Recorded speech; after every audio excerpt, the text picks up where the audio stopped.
My distinct pleasure and honor to be able to introduce my friend Ross Douthat.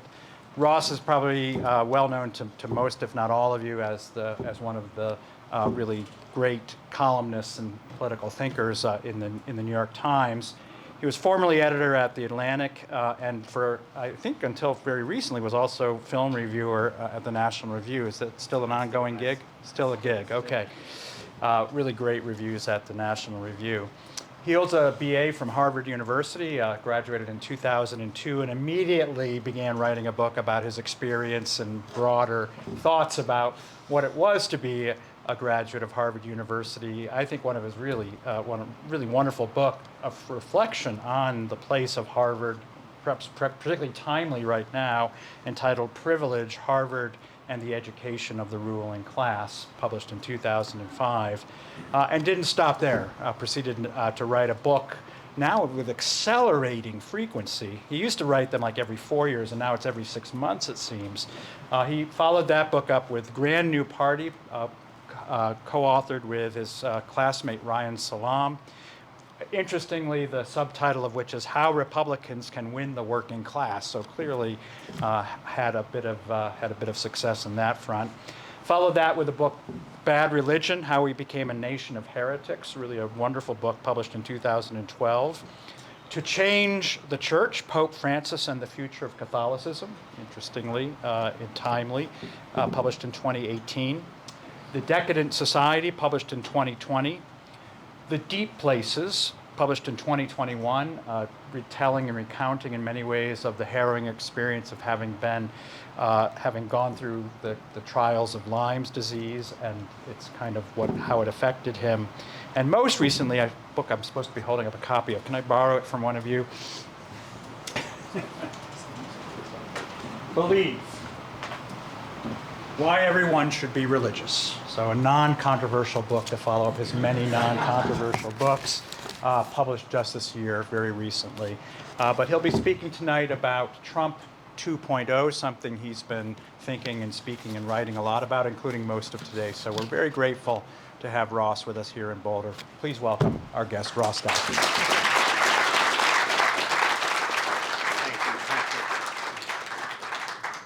Let me just make sure. Can everyone hear me?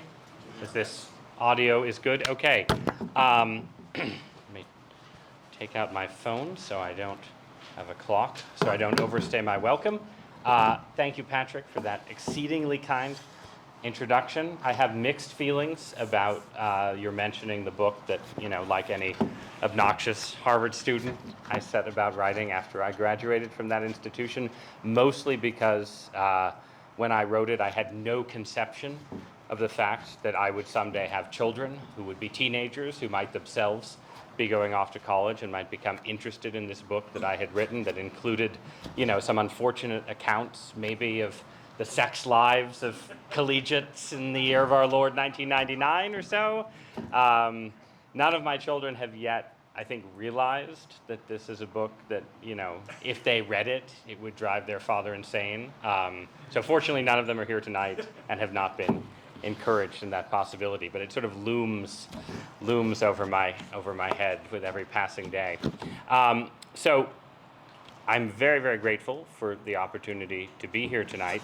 I am going to talk about Trump 2.0, but the framing of tonight is America, I think, in the age of Trump 2.0, and in the interests of saving kind of obsessive analysis of tariff policy and Elon Musk's Doge efforts, maybe for the Q&A, I'm going to try and offer kind of a big picture portrait of a couple of different ways of looking at where America is right now in the year 2025.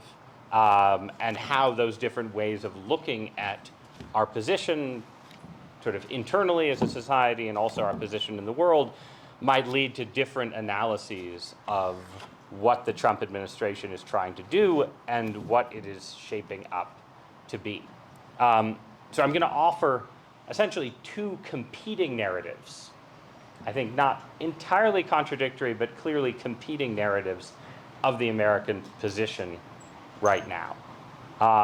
And the first narrative, and again, I'm going to sort of offer these in ways that blur partisan and ideological lines a little bit. So they'll sort of mix ideas and elements from both the left and the right. But the first of these is a narrative of American decline. I think a lot of people look at the United States in the 2020s and see a superpower fallen on hard times, a world bestriding empire that has entered into its late Roman phase. Which century of the late Roman period we can dispute a little bit, but basically a sort of imperial power that passed its peak at some point in the past and is sort of reckoning with the reality of its own deep internal problems and its own diminishing power to shape world events, right?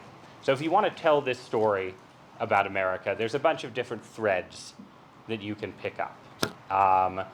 One thread is obviously sort of domestic threads, right? You can say the United States is polarized in ways that divide Americans as profoundly, perhaps, as at any point since the middle of the 19th century in the time of Civil War. Americans are divided not just ideologically, they're divided about sort of deep metaphysical beliefs about the nature of reality. They're divided by social media and the internet so that no one can even agree on a common set of facts about what's actually happening in the world. They're divided by class and geography. There's a rural-urban divide. There's a divide, there are racial divides. There's divides between the working class and the meritocratic upper middle class or upper class. And all of these divisions seem to grow worse and worse and worse. And they have yielded a politics where we're divided between a party that sort of increasingly seems to represent a kind of official form of expertise that nobody or almost nobody has great confidence in anymore, that sort of is associated with a long record of elite failure over the last 20 or 25 years, and a populist alternative that seems perhaps incapable of actually governing the country.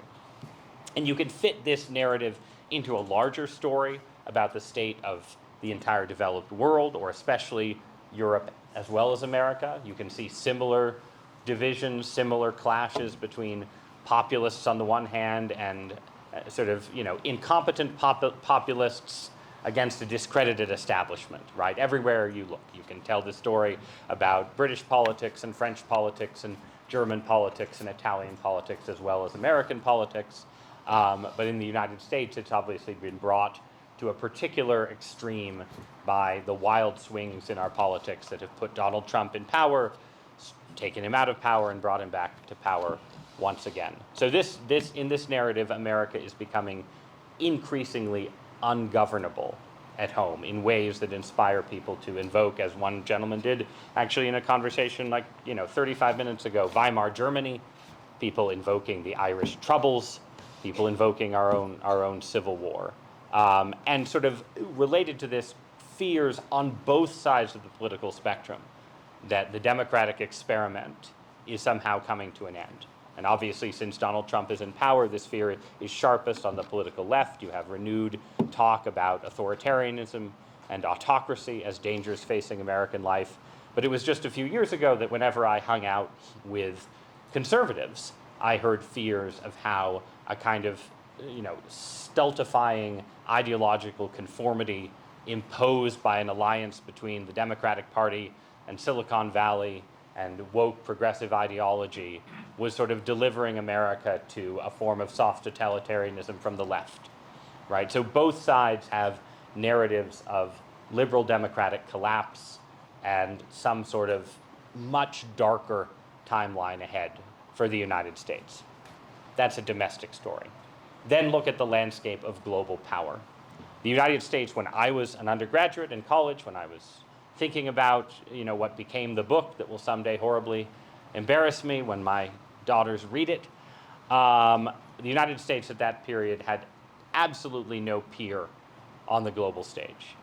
The post-Cold War world was an American-dominated world, a world not just of superpower strength, but hyperpower strength, a world in which the United States felt that it could reasonably try to impose its will on the most far-flung spots around the globe, and took for granted that its Cold War rival, Russia, was unlikely to rise again as a great power challenge, and that the potential rival in China could be essentially brought into an American-led world system successfully, that through the means of free trade and free markets, China would liberalize, it would become more democratic, and it would do so in a way that enhanced rather than diminished American power around the globe. That was the world of 25 years ago.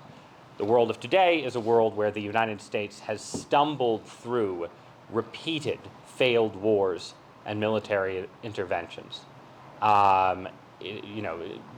Best case scenario, you could say the United States has delivered itself to stalemate in a number of conflicts. If you wanted to take a darker view, you could say that the United States has basically never won a war in the early 21st century, which is a pretty stark indicator of some kind of imperial and geopolitical decline. It's a world in which the United States economy used to account for a huge share of manufacturing around the globe, has lost more and more of that share to East Asia, and particularly to the People's Republic of China, in which China has grown rich and powerful without liberalizing. And indeed, the moves that we made to bring China more fully into the global economy ultimately involved transferring part of our industrial base to them, hollowing out our middle and working class, and letting them essentially leverage globalization to catch up very quickly to us, to a point where it's reasonable to think that we could lose a serious war to them in short order. So that you have that going on, and then more broadly, you just have a decay, a steady decay of the Pax Americana around the world. The latest case study that we're living through this week is India and Pakistan coming closer to open conflict than at any point since they both gained nuclear weapons. Obviously, Russia's invasion of Ukraine, the first major land war in Europe in a very long time, the first major cross-border intervention in the developed world in decades and decades, is just by itself is an indicator of diminished American power. And the United States economic and military and general foreign policy position has clearly weakened in all kinds of ways over just the course of a single generation. So that's a kind of grim portrait of the United States in which Donald Trump has returned to power in 2024. And I think it yields a couple natural readings of what the Trump administration represents. One reading, which is common to critics and enemies and foes of the Trump administration, is that this administration is just turbocharging this sort of story of American decline.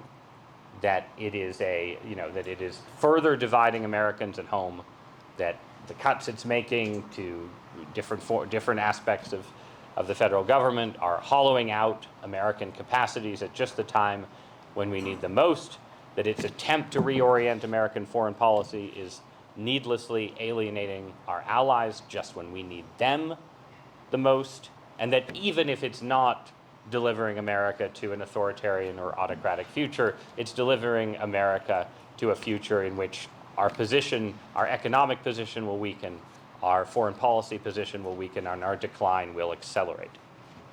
That would be one very common story that could be told. Another story that starts from the same place, that starts from this grim narrative of where America is and where it's going, would say, no, what seems to liberals and critics of the Trump administration like an acceleration of decline is actually a kind of necessary shock therapy for a country, a government, a culture that is otherwise doomed to rapid dissolution and collapse if something big doesn't intervene to stop it, right? And so this is the narrative that you have heard, for instance, from Elon Musk in talking about why the federal government has to be transformed, even if it looks like he's just sort of hacking away with an axe. He would say, look, the United States is in a condition where we have an impossibly large federal budget deficit, a government that is widely viewed as ineffective, but that seems impervious to reform. If you have a window of reform, you have to move quickly. Even if it means that you're going to make mistakes along the way, it's still worth it to move fast because time is short, because you don't get opportunities to course correct very often. Similarly, in foreign policy, where critics of the Trump administration see the United States as betraying its allies or abandoning its allies, sort of being too kind to Russia and too harsh on Ukraine. The Trump administration and supporters would say, no, look, generations of bad U.S. foreign policy leadership have left us in a fundamentally untenable position where we are totally overstretched, facing enemies and adversaries around the world, and we have to right-size things fast. And if that means being harsh on our European allies to get them to bear more of the burden, then that's just what we have to do. It's, again, a kind of shock therapy. If we're going to be in a competition with China, we can't also be as involved in Europe and the Middle East and Africa and other places as previous administrations have made us be. We have to have a narrowly focused foreign policy, focused on the national interest, more realistic. And yeah, it takes, you have to say some impolitic things and, move quickly and take risks and so on. But again, it's necessary because the hour is late. And then finally, tariff policy, the most controversial and dramatic escalation of the second Trump administration, again, could easily be seen as a foolish policy that hastens American decline. But from the point of view of the White House, it's basically taking an economy that was already hollowed out, that was already polarized between Wall Street financiers and people doing DoorDash delivery, that had already lost its middle class to outsourcing and jobs being shipped overseas, and trying to do something rapid to change that situation, because otherwise we're going to be in a conflict with China in which they control our industrial base, they control our antibiotic supply, they control our chips if they take Taiwan, et cetera, et cetera. So drastic action is the only reasonable response. So I think both the anti-Trump narrative of Trump as malicious, destructive, authoritarian, hastening American decline, and the pro-Trump narrative of Trump as, sort of delivering shock therapy to the American system fit within a general paradigm of American crisis and decline. And then there might be a synthesis of those two. If you believe that America is in really, really bad shape, sometimes a country can be in really, really bad shape and get someone who tries to deliver electroshock therapy, who is actually reacting to real problems and doing it, but it doesn't work because the hour was too late anyway. This is the scenario where Donald Trump, I'm stealing this idea from someone, some puckish person on the internet, but where Donald Trump is our equivalent of Mikhail Gorbachev. How's that for an image? Someone who inherits a system, who comes to power in a system that used to work, isn't working anymore, a great power that's on its last legs, and sets out to sort of deliver a kind of total remaking of the system, but in fact, it doesn't work, it goes badly, and the empire collapses on his watch, which is in fact the story of Gorbachev, certainly the story as experienced by ordinary Russians, even if Gorbachev obviously has a somewhat better reputation here in the United States, where he helped deliver us to victory in the Cold War.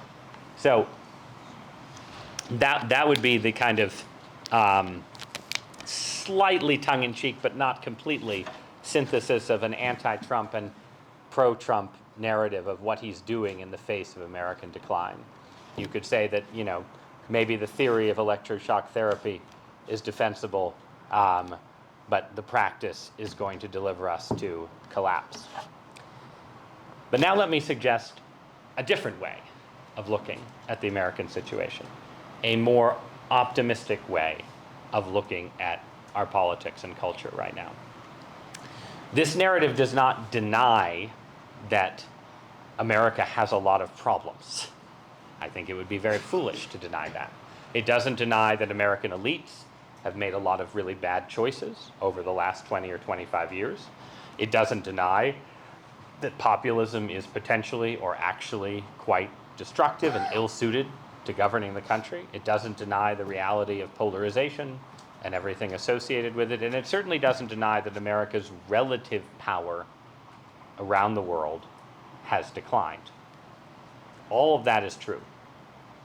But, you know, what was it that Joe Biden in his dotage liked to say, right? You know, don't compare me to the almighty, compare me to the alternative. Wasn't that was a Bidenism, right? God, you know, nostalgic for the Bidenisms. The United States is, you have to look at the United States' situation not just in the context of how great things seemed in the bright dawn of, depending on your point of view, the late 1990s or the election of Barack Obama, or any point 20 or 30 years ago when things seemed to be going a lot better. You have to look at the position of the United States relative to the position of all of human civilization right now. And if you look around the world, and if you look at our rivals, at rising powers, at powers like Russia and China, if you look at Latin America, if you look at Europe, I think you could make a really strong case that going forward over the next 50 or 75 years, there's actually nowhere you would rather be than here. That the United States is, not necessarily because it's going from strength to strength, but because it has a certain kind of inherent resilience and dynamism, even in tough times, is better positioned than any other country or culture or civilization around the world to lead and dominate the latter part of the 21st century. Now, part of this analysis reflects in a way a deeper pessimism than even that initial view of American decline about where the rest of the world is going. My basic view, and I made this argument at length in the pages of the New York Times recently, but I'll just give you a quick gloss on it, is that under a bunch of different pressures, but especially the pressures of life under digital conditions, life in the age of the internet, life in the emerging age of artificial intelligence, AI, and so on, all human societies are facing this really intense kind of evolutionary pressure, where human institutions that normally transmit culture, habits, practices, education, religion, all of these things, and also ultimately encourage the most basic thing of all, which is young people getting married and having kids and continuing the human species. All of those habits are just coming under a lot of strong technological pressure. That there's this combination of sort of distraction, addiction, and a sense of human obsolescence that is just going to be really hard on the continuity of human cultures in the 21st century. And you see this in a lot of areas, but you see it most strongly in the collapse of birth rates around the world. If you look around the world, not just in the richest countries, but if you look at Latin America, even the Middle East, you look at Eastern Europe, certainly if you look at the Pacific Rim, the abilities of rich and middle-income countries and cultures to literally sustain themselves as going concerns, to become something more than basically old age homes, hopefully with some robot butlers, and a few young people remaining to bear the entire weight of welfare states and social obligations. The ability to escape that future is not incredibly strong. This is the future that a lot of human societies and areas are heading towards. It's where I think, everywhere from South Korea and Taiwan to Chile and Argentina, to Southern Europe, but increasingly Northern Europe as well, is entering into this landscape of demographic decline, headed potentially for demographic collapse, and then connected to that, a slowing of economic growth, a closing of economic possibilities, and a sort of deep kind of stagnation at admittedly a high level of technological advancement that really doesn't have a clear antecedent in human history. That's sort of a basic worldwide situation. Then you take particular examples of the great powers that are supposed to be the big rivals to the United States. China is going in the same direction as South Korea and Taiwan. There's a good argument that we are living through right now, over the next 10 or 15 to 20 years, the peak of Chinese power. And as China gets old very, very quickly, starting about 20 years from now, it will get poorer, having not necessarily achieved the levels of affluence of other East Asian countries or Western Europe or the United States, and it will enter into a period of internal disarray and geopolitical decline, rather than proceeding to sort of dominate fully over decades and decades yet to come. Russia is not in quite as bad a demographic position as China, but is, a corrupt, misgoverned, authoritarian society that is unable to successfully conquer a neighboring country that it ruled for decades and decades and generations. It's a serious threat in its own near abroad to world peace and the United States and our European allies. But you wouldn't look at Russia and bet on some kind of, equivalent of the power that the Soviet Union exercised across the 20th century, right? A lot of the other sort of so-called BRICS countries, Brazil and South Africa, have their own sustained and serious political problems that are more severe than the United States, and are also dealing with economic stagnation and associated problems. I think the best case scenario for any non-American great power right now is actually India, but which is at the moment an American ally, a country that we have potentially deepening ties with, is less likely to be a rival in the way that Russia and China present themselves as rivals right now.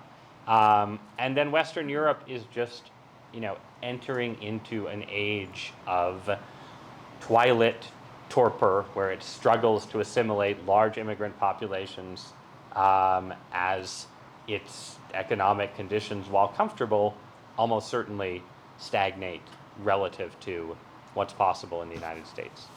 And then America itself, right? What does the United States have going for it? We have a lot going for us. We remain a continental empire with tons of sort of domestic space for people to move around, try new things, for one area of the country to fall into stagnation, but then another area of the country to boom. If my own Northeast seems old and stagnant and somewhat European, that just means that sort of power and dynamism shift to Texas or Colorado or the Sun Belt or California, right? The United States popular culture, for all that, it has ended up sort of decadent in its own way, constantly reproducing Marvel superhero movies and Star Wars sequels and so on, is still the dominant cultural force on a global scale, in a way that, again, Chinese popular culture, Russian popular culture, South Asian popular culture, European popular culture, nobody is, even now, nobody is seriously competing with the machine of Hollywood and American entertainment. America has resilience. It has a certain amount of demographic resilience. It has low birth rates, but not as low as most of our developed rivals. It has stronger and more intense religious practice, which is a big deal in terms of generating family formation, community dynamics, and a lot of other things as well, relevant to the book I just wrote. But American religion is just more resilient than religion in other wealthy countries. And American technological prowess generally is still unequal. Now, there's some big questions about whether China is going to surpass us, particularly in research on artificial intelligence, and there's a lot of questions hanging around artificial intelligence in general that I think it's very hard to be fully qualified to answer at this moment. But at the very least, the story of American technological advancement and leadership over the last 10 or 15 years is a story of success relative to almost every rival culture and country around the world. The United States is a core zone of technological dynamism, even as the relative power and influence of the US has declined. And then a final point about that relative decline, part of the reason the US, the sort of American empire more broadly, is in decline is that our allies, especially our Western European allies, have lost a lot of ground relative to other countries and especially relative to China.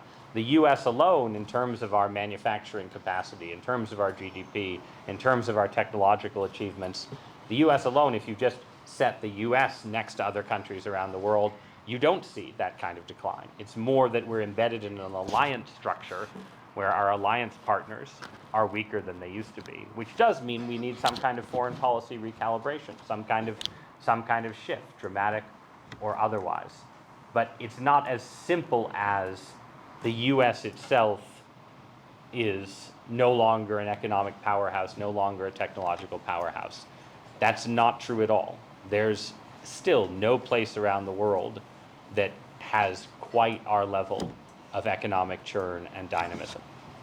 And this then leads to maybe the most, certain ways, provocative claim in this optimistic portrait, which is that some of the things that seem so dire about the US political situation, the level of polarization, the intensity of identification with particular ideologies, or in the case of Donald Trump, particular personalities that are supposed to remake America or save America or these kind of things. The sense of high stakes in every election. This is the most important election of our lifetime, and so on. Some of that reflects problems in America, but some of it reflects an accurate sense that America is really important, that the 21st century is going to be defined, the 21st century for all of humanity is still going to be defined in large part by what might happen or what is happening inside the borders of the US. And so in fact, the people on the left and the right who sense high stakes and who are trying to sort of craft new and different visions that can compete with each other, fight to the death, maybe in the worst case scenario, but to sort of that are trying to define what America will be over the next 75 years, those are reflections of an accurate sense of America's importance and enduring strength. And that in fact, our politics is polarized because people correctly grasp that our politics is really, really important. So that's a story of, again, complicated, limited, relative, but still real optimism about where we are potentially going as a nation and as a culture, and what kind of role we're likely to play in a world that is generally going to grow older and stagnate and see a lot of depopulation and decline around the world. People are going to want to keep coming to America along almost any foreseeable timeline. America is going to be a zone of greater confidence in the purpose and the importance of being human relative to other parts of the world along, I think, again, almost any conceivable timeline. And that, I think, is the actual landscape into which the Trump administration has entered. And it implies, in turn, that what I described at the end of the pessimistic portrait, as this sort of attempt at, in the best case, radical shock therapy by the Trump administration and its allies, is actually based on a fundamental misreading of the American situation. An overly dire and deep pessimism about where the country is, which in turn yields a overzealous desire for constant, immediate, rapid change and challenge and confrontation at every level, battles at every level, turnover at every level. The idea basically, that if the United States can't deport, X million illegal immigrants in the next 4 years, that it's all over for America, right? The idea that if the Trump administration can't root out woke progressivism from every major American institution, that, we're doomed because wokeness is just going to come roaring back. The idea, and this is, again, the biggest bet that Trump has made, that if you don't redo the entirety of the global trading system, that America is just doomed to lose out to China over the next 25 years. So it's like an all or nothing thing. We either reindustrialize at the most rapid pace or we're doomed. All of those ideas have been, I think, very powerful forces in shaping the Trumpian approach to policy. And I think they're all basically mistaken. So I think that obviously, you can be a straightforward critic of the Trump administration, and there's plenty of grounds for straightforward opposition. But I think what I'd end by stressing here tonight is that even friends of the Trump administration, or people who are friendly to some of the issues and ideas that brought him to power again, who agree with the right or with conservatism about some of the specific challenges America faces, and who favor some of the directions that Trump has gone in, as I favor some of the directions that Trump has gone in, should consider the possibility that the way that Trump is governing reflects a misreading of the actual position of the United States in the year 2025, an unwarranted pessimism, and a sense of doom that is leading to misjudgments and mistakes, and probably a political unraveling of Trump's majority, and is squandering an opportunity for a more limited reset, that it would be better suited to the actual weird combination that we have right now of, yes, deep American problems and relative American decline, but joined to the very real likelihood that, again, as I said before, there's no place on earth for the next 75 years that you'd rather be in charge of or rather be living in than right here. So I'll stop there. Thank you so much.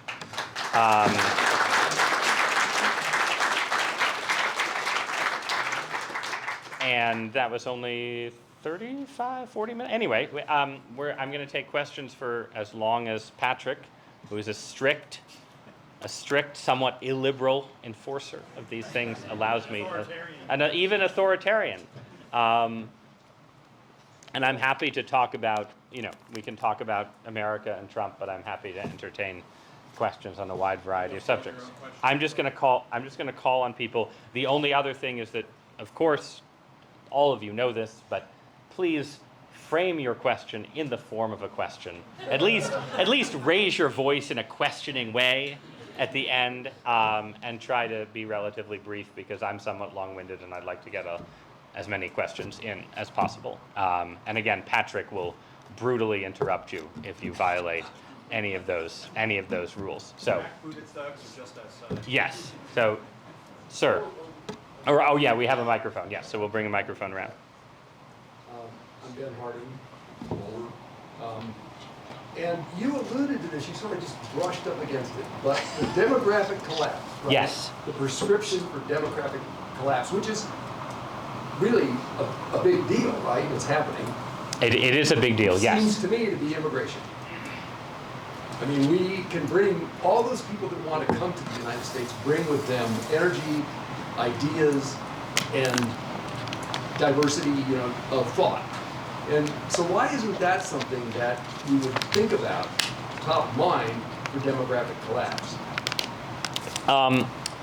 Well, first, I would say personal. So the question is about immigration as a response to an age of demographic collapse. So there's a few things to be said. The first is that I would personally consider immigration to be I think the United States should continue to have immigration. I think the United States should continue to welcome immigrants, and I do think that one of our persistent advantages, as I said, will be that talented people from societies that have sort of sunk into stagnation will want to come here. However, there's several issues that make this more complicated than simply immigration is always good, right? The first and most basic one is that you want immigration to proceed in a lawful and orderly way that societies, states, municipalities, local governments, and so on are capable of managing and dealing with. And that did not happen at all under Joe Biden, right? So, I think the Trump administration has made some, I think, exaggerated claims about how many immigrants entered illegally or dubiously legally under Biden. I don't think it's 20 million, but it certainly is, I think, the largest surge of illegal immigration in a 4-year period in modern American history. And it really is the case that it put huge strains on South Texas and border counties. It put strains on every blue and liberal city that ended up having immigrants bust and sent there. It put strains on, small towns and cities that welcomed sort of particular populations. All of that part of the sort of conservative critique of the Biden administration policy, I think, is broadly accurate, and it's one of the big reasons that Biden lost, right? So if you're going to treat immigration as a policy, as like part of your suite of policies, you don't want to do it the way Joe Biden did. You want to, one, have somewhat more of a recruitment mentality, where you're thinking about, okay, who do we actually want to come? We don't just want to admit everyone who shows up at the border and puts in an asylum claim, but you also want it to proceed in a way that is broadly manageable for the social fabric of American life. So in that sense, I think the problem that we have as a society right now is that this is a problem of polarization. We're pinballing back and forth between presidents that turn the spigot way too hard, and now in this presidencies that just try and turn the spigot all the way off, and we don't have a stable and reasonable immigration policy. So my ultimate views on immigration are, to the left of Stephen Miller, for instance, who, I don't think wants any immigration at all, right? I think that's wrong. I do think, though, it would be completely understandable for Americans to vote for, just on like sort of civic social fabric grounds, a immigration pause, given what happened in the Biden years. Then there's a couple other things, right? One thing is that there's also just sort of a deeper reality that, as we've seen again and again in the politics of Western Europe, if you just treat immigration as this kind of solution, like if you really explicitly say, we got a demographic decline, we've got an aging population, good news, we're just bringing in immigrants to replace the workers who we don't have anymore, you should not be surprised that you get a right-wing politics that says they're trying to replace us, because that's what you're conceptually doing. You're not, obviously you can say, well, if native English, if the native English or the native French didn't want to be replaced, they should have had more kids. There's some truth to that. But still, you are injecting a sort of automatic kind of polarization between an older native-born generation that sees itself as kind of, losing the future of its country to people from other cultures and other countries that have different values and different ways of life. Again, it's not a case against immigration, but it is a case for statesmanship and caution in navigating immigration policy, and recognizing that, democratic electorates, small d democratic electorates, like immigration at a slow pace. And I think that's just a very normal feature of human cultures that you have to work with if you're making policy. And a big failure of Western elites has been over the last few decades, it's been a sense that because they think immigration is good, they don't want to deal with that kind of reaction at all, so they just declare it to be nativist and bigoted and so on and try and exclude it from politics. And that's how, the next thing you know, 30% of Germany is voting for the Alternative for Deutschland. If you don't want 30% of Germany voting for the AfD, you need moderation and caution in immigration policy. Then the final point is just that, you know, if all of the world is entering into demographic decline, then at some point you start to run out of immigrants, right? Like Latin America, I think the United States will continue to get talented and ambitious immigrants who want to leave countries that are stagnant. But in terms of raw numbers, you know, if Argentina or Chile has a birth rate of 1.0, you know, it's not going to be sending lots and lots of immigrants to the U.S. So you're going to get to a point where the only source for new immigrants is sub-Saharan Africa, and even sub-Saharan Africa may enter into demographic decline too. So there's a way in which you do want and need to generate some kind of internal demographic dynamism. And by the way, internal demographic dynamism also just makes it easier to culturally assimilate immigrants. If natives are having lots of kids, or even just a reasonable number of kids, then that anxiety about cultural replacement and not having a stake in the future diminishes, and it's easier to assimilate immigrants. So basically what I would like to see is, yes, a policy that encourages some immigration to the United States for the reasons you suggest, but that seeks a balance between where Trump is right now and where the Biden administration was, and that combines it with efforts to figure out how to make it easier and more affordable and more attractive for Americans to have kids as well. Okay. Thank you for your question. Yes. Oh, sorry. Sorry. You're next. Sir, go ahead. What do you see as the shortest possible timeline for an American collapse, and what would be the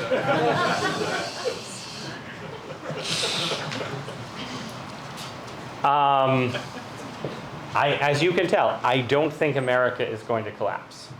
And I have been telling people this for a while, and people are pretty skeptical when I tell them this. I think that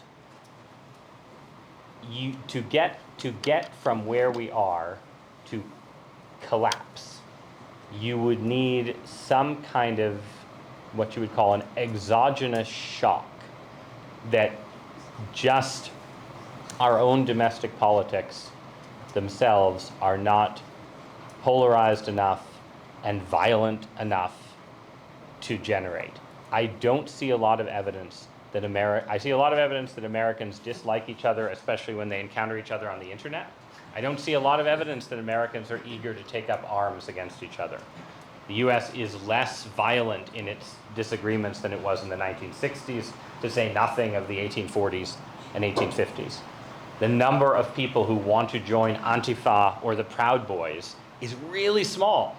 It's really small. Now that could change, but for it to change, you would need, I would say, something like not just a recession, but a sustained and severe depression, the likes of which we haven't seen since the 1930s. You would need, losing a war to China, I think would be bad for America. I mean, seriously, but that's the level, right? Losing a major great power war, suffering a collapse on the order of 1929, not just a recession induced by Trump's trade policies. I think COVID was an example of how this would work. I think America went crazy in 2020 in a way that is not actually where our culture is, but we became more violent and more paranoid and more Civil War-ish from the riots in the summer to January 6th. So you could say, well, if you had, COVID, but we didn't get a cure or vaccine, and, it killed at a much higher rate, maybe, something like that, maybe. Or some version of a artificial intelligence accelerated future that just makes every human society go into crisis. I don't know which of those I would pick as the most likely, but I think that's the order of things that we're talking about. I don't think you get to the collapse of America by even like worst case political scenarios, like Trump goes to war with the Supreme Court and there are mass protests in the streets, right? And like there's chaos in Washington. That would be really bad. But I actually think we would get through it. I think America has more sort of stabilizing forces in the country than you might credit from just following the news on the internet. I may be proved wrong. And I said things like this a lot in the first Trump era, and then COVID hit, and we really did have this like micro collapse. But I continue to think that it would take something, some order of magnitude shift, not just the continuation of some existing political trends to get us to the fall of the Soviet Union, let's say. And if I'm proven wrong, you know, you can find me living in a cardboard box on the streets of New Haven, clutching a rusted pistol, and you know, I mean, I'll see you there. But that's I'm sticking with the moderately non-catastrophic view for now. So, yes. My question is, do you think falling birth rates have anything to do with the cultural and economic demotion of the status of full-time mothers and globalism? Like, in other words, why would women endure the pains of childbirth and risk her life just be seen as a second-class citizen for having children rather than prioritizing cancer?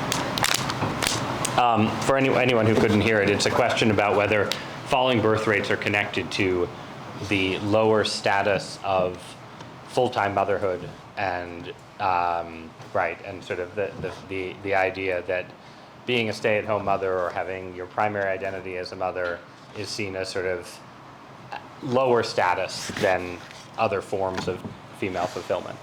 I think yes, to some degree. I think that changes in the status of not just motherhood, parenthood generally, but I think yes, motherhood in particular do play some role in this, right? And partially, and for the reasons you described, right? Like it really is a big deal to have kids, especially in a society where otherwise, you know, the basic opportunities available to people under modern conditions are much more pleasant than the basic opportunities available to people in much of human history. Having kids is incredibly rewarding and transforming, and I highly recommend it.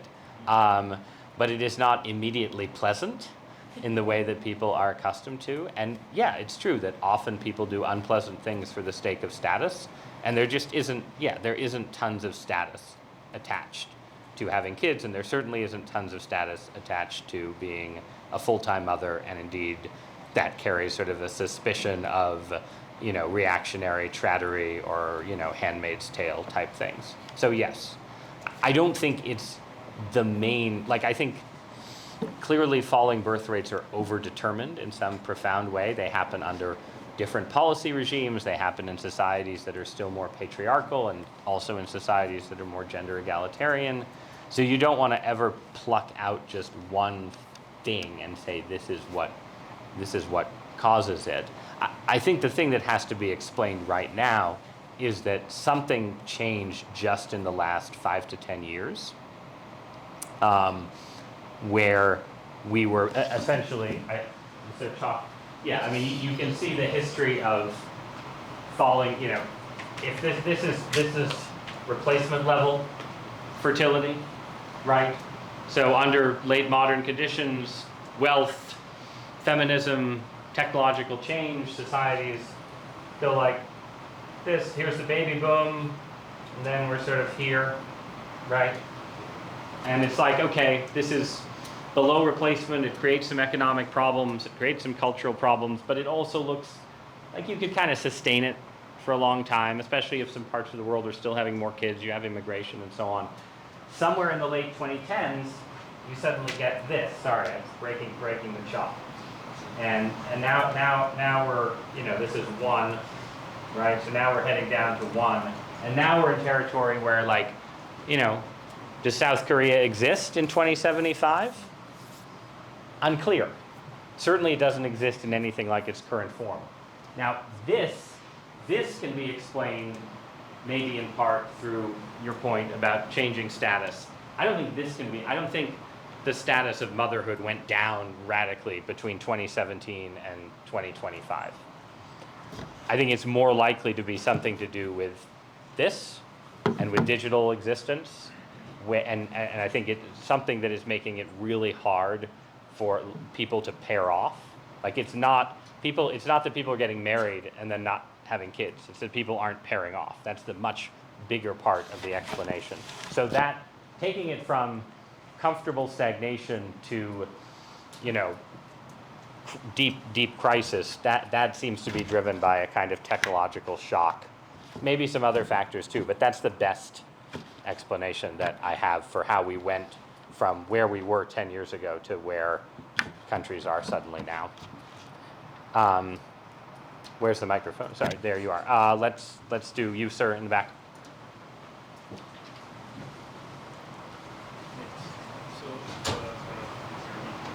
Is the microphone on? Anyway, so one thing we haven't spoken much about is the almost out of nowhere development of misinformation and disinformation in our society and political system. And so how do you think that the country needs to lay that out? And sort of a side question here is, what type of leader for leadership will it take to pull us together and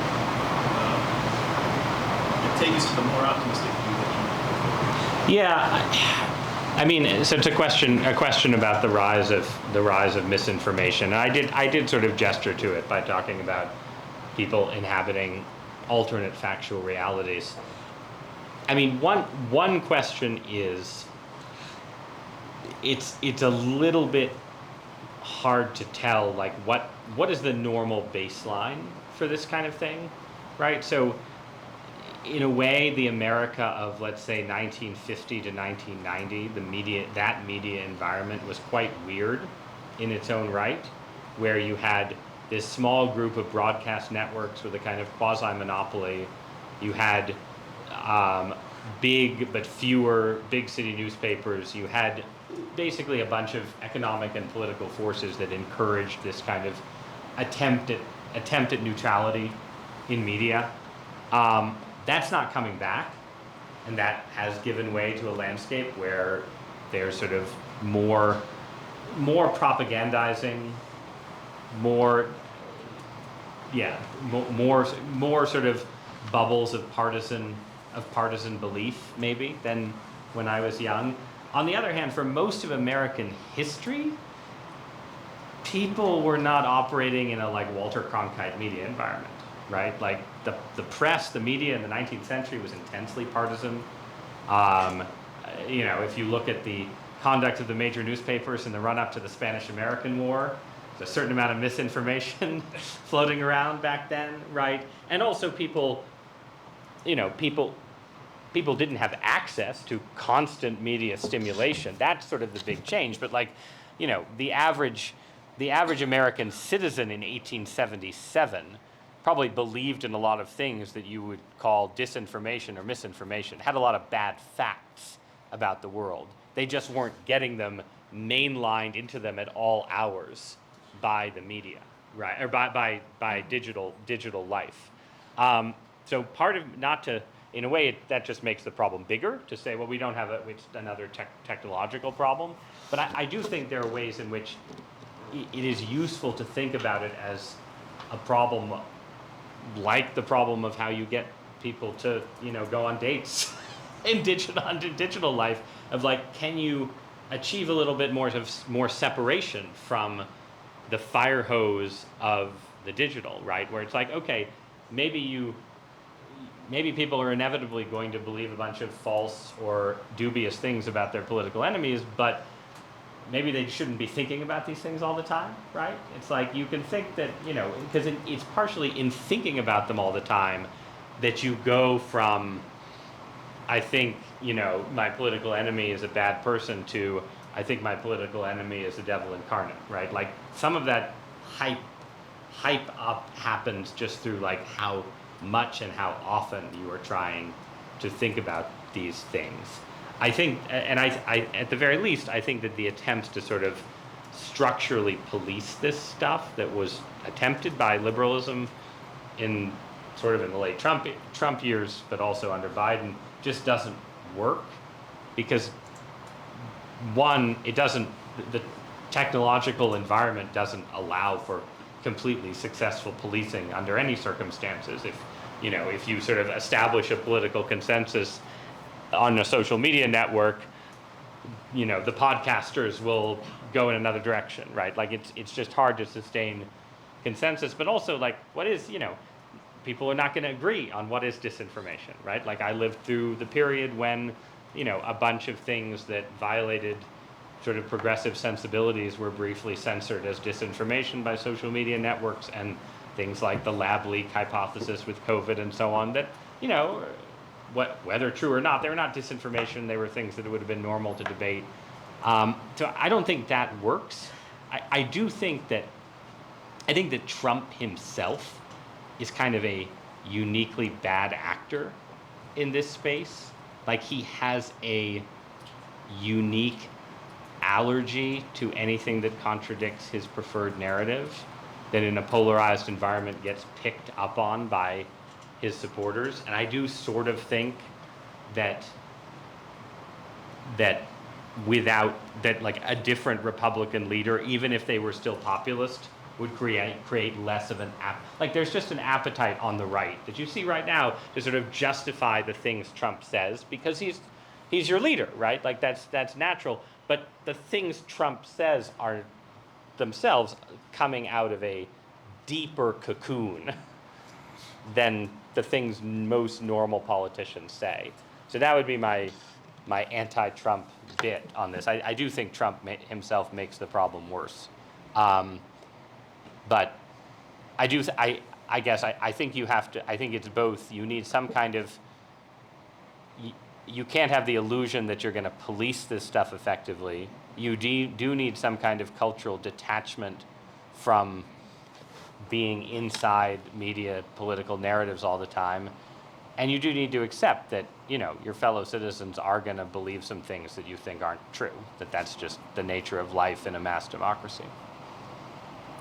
Sorry, I lost the mic again. Oh, should I just have people just choose someone? Okay. Well, you already asked me a question. I should Okay. Yeah. So I'll just speak loudly. Speak loudly. In a Scottish accent, please.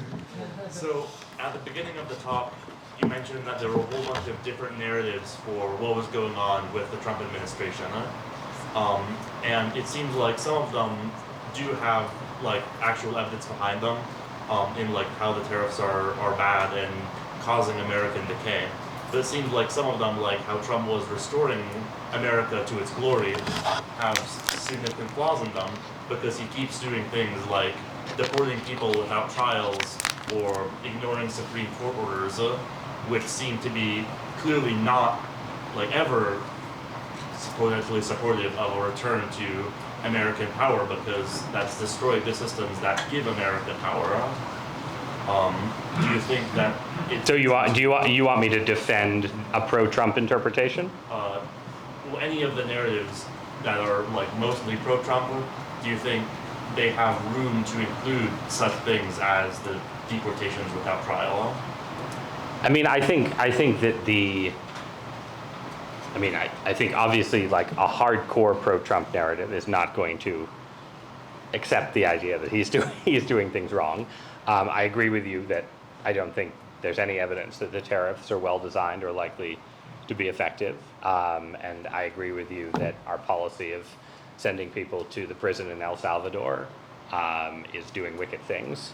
So I'm not going to personally defend those policies because I think they're bad. I think that what I would say is that there are ways in which first you could say there are ways in which things Trump is trying to do are responsive to real problems, right? It is the case that although America is not in dire economic shape, we have outsourced a bunch of manufacturing to a hostile power, in a potentially hostile power. That's an actual problem, right? It would be good if the United States had a stronger manufacturing base for national security reasons alone before you get into, you know, the potential benefits of manufacturing jobs. So on that front, I would say Trump's tariffs seem bad, but they're a bad response to a real problem.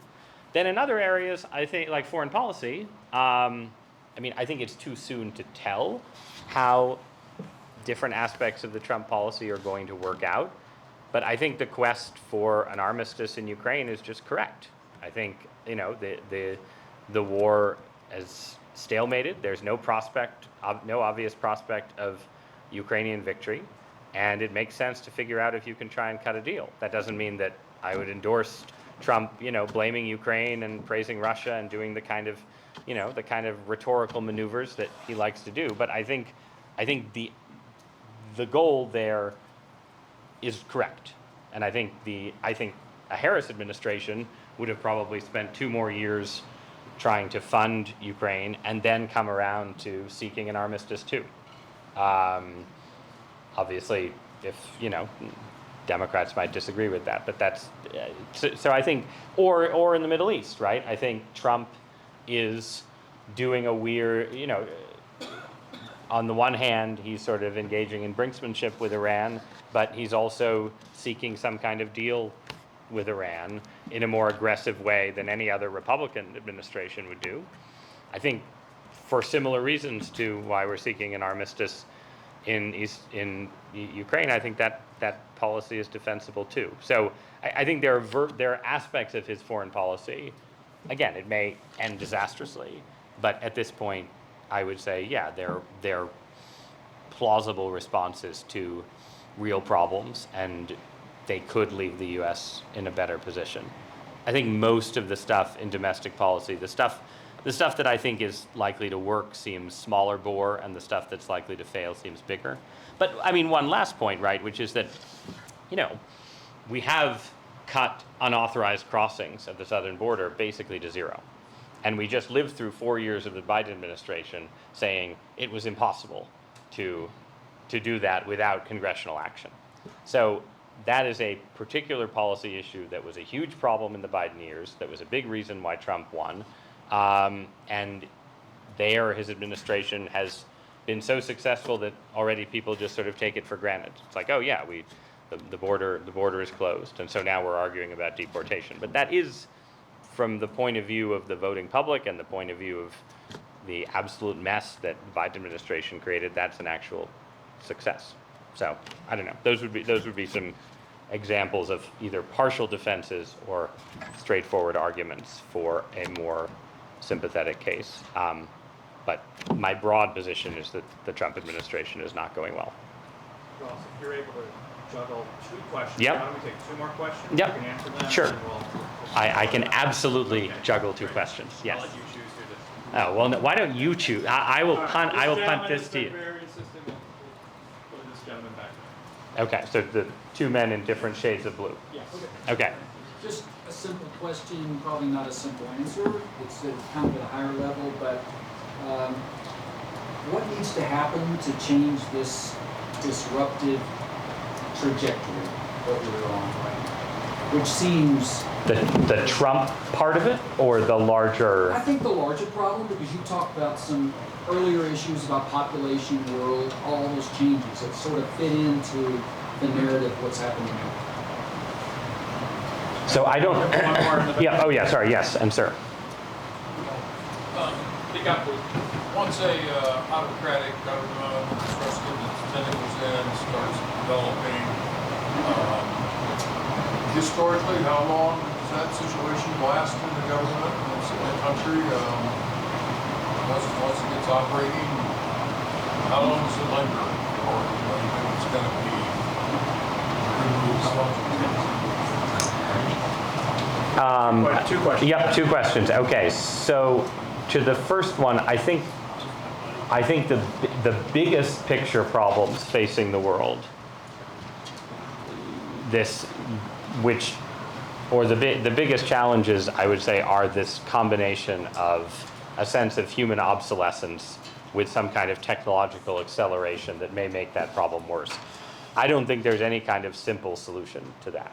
And I think the goal, which is not just a political goal, but a cultural goal, is to figure out how to get what is good about human life and human society through that period of pressure, to figure out how do you create healthy political and cultural models under whatever pressures digital life and AI and everything else bring to bear. That's like a multi-generational challenge. And I don't have like any simple solution to it. I think for the United States, what we need is a leadership class, but I'll just say a presidential administration that sees these big problems, but sees its role not as just a administration of a particular faction. Like the Trump administration is governing as if MAGA is its whole coalition. MAGA is not its whole coalition, and it's losing the parts of its coalition that actually gave it power. In a similar way, Joe Biden won the Democratic nomination as the moderate candidate, but immediately hired all of Elizabeth Warren's staff to run his administration and governed in many fronts in ways that alienated a chunk of the people who voted for him. It would be helpful for the United States to have a president who on day one said, I won 52% of the vote. Let's see if I can keep a 52% approval rating for the first 6 months. Let's see if we can pull it off. What an idea. And if that means not enacting every policy that my most strident supporters think is necessary to save America from the abyss, that's okay. So yes, you need some sense of the deep problems facing America. They're real. You want administrations to be responsive to them, but you also want administrations to try and hold the country together and recognize that it has real strengths and you don't need to be just smashing things up out of a sense of crisis all the time. So that's what I would wish for, either from a successor to Trump on the Republican side or from the next Democratic administration. It's what I hoped for from Joe Biden, and I don't think we got, in part because for him to pull that off, he needed to be fully president, and he was not, right? Connected to that point, though, I do think we will get another Democratic administration at some point, possibly 3.5 to 4 years from now. I think Donald Trump obviously has authoritarian impulses. That there's no question about that. But I do not think he is at the moment successfully setting up an authoritarian dictatorship. I think that he is imposing his will successfully on his own political party. I think that Congress is very weak, as it has been for a long period of time, and presidential power is a real feature of American life. But the United States has a lot of distributed centers of power. It has a lot of blue states and liberal states with Democratic governors. It has a Supreme Court filled with Republican appointees who strongly dislike Donald Trump, including the ones he picked, I promise. And it has a lot of sort of non-governmental institutions that are just not that easy to take over, right? And, Trump is losing in court. He's losing again and again. In, his push against the universities, there are, things he can get universities to do because the universities have made mistakes and ended up on shaky legal ground. But the further he pushes, the more likely it is that the universities win in court. And if Donald Trump gets into, again, a confrontation with the courts where he tries to ignore or defy them, I do not think that ends with Trump as dictator and the courts broken. I think it ends with Trump deeply unpopular, members of his party running away from him, and Democrats doing really well in the next elections. And I do think there will be a next election, and an election after that. I think American culture is profoundly democratic, even in our polarization and our anger at one another. I think it's not, the Stop the Steal movement, the protests of January 6th, that many liberals understandably regarded with alarm, was a protest motivated by a belief that Donald Trump won the election. It was not, no one was there at January 6th saying, we hate elections, Donald Trump should rule by decree. They were saying we won the election. Even in their paranoia, they were steeped in the idea that elections are what legitimacy rests on.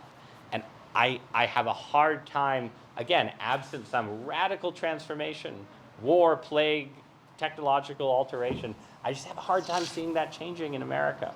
A world where elections cease to matter and you have some kind of authoritarian management of elections. I mean, presidents can't even hold their own coalitions together for like more than 6 months. The idea, like people talk about, Erdogan in Turkey and so on, and these are situations where you have presidents who win 55% of the vote in multiple elections and gradually consolidate power and become increasingly authoritarian. I think it's very hard to imagine a cycle of presidents winning 55% of the vote and performing that consolidation in American life. And again, if I'm proven wrong, I will repent in sackcloth and ashes. But I would bet on if the Trump administration continues down some of the most misguided paths it's on, I would bet on an outcome of chaos, disarray, economic mismanagement, unpopularity, democratic victory, long before I would bet on a landscape of, entrenched power, Donald Trump's third term, J.D. Vance as Caesar Augustus, whatever scenario that might be. So on that note, thank you guys so very much.